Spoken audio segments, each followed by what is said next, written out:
Samantala, presyo ng mga prutas sa Sorsogon tumaas pa habang papalapit ang bagong taon.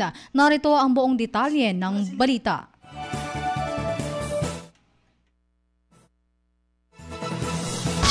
Bicol Network News Report!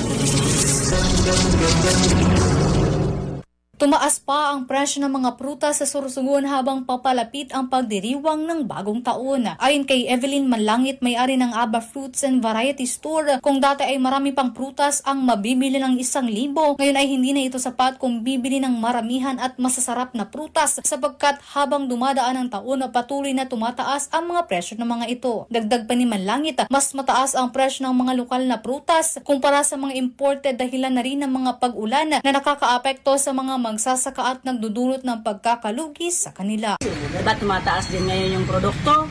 Pag tumaas ang produkto, kunti yung nabibili. Halimbawa, given may 1,000 pesos ka. Dati ang nabibili marami, may fruits ka na, may kunting grocery goods ka pa. Ngayon, sa fruits pa lang, kulang na kung gusto mo lang. Damihan talaga o yung parang mas masasarap, yung mga fruits na gusto mo, ay nakukulang yung 1,000 pesos. Kasi nagtataas, nag-aawat ang panahon o bawat taon tumataas lagi ang presyo ng fruits, lalo na sa local. Bakit mas mahal ang local?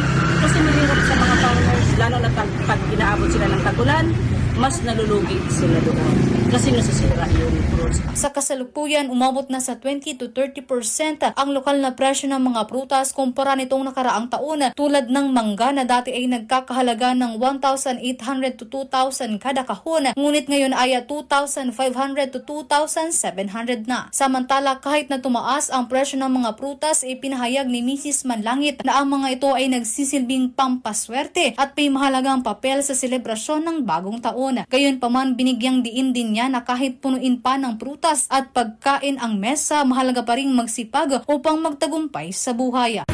Ang essence talaga ng fruit, sa totoo lang, lucky ina, pampaswerte ina sa atin. Kumbaga sa mga charms, lucky charms talaga ina, pampaswerte talaga ang fruits. Pero para sa akin ha, kahit punuin natin ang lamesa natin, pagkain, fruits, bilog, kailangan pa rin tayo magsipag.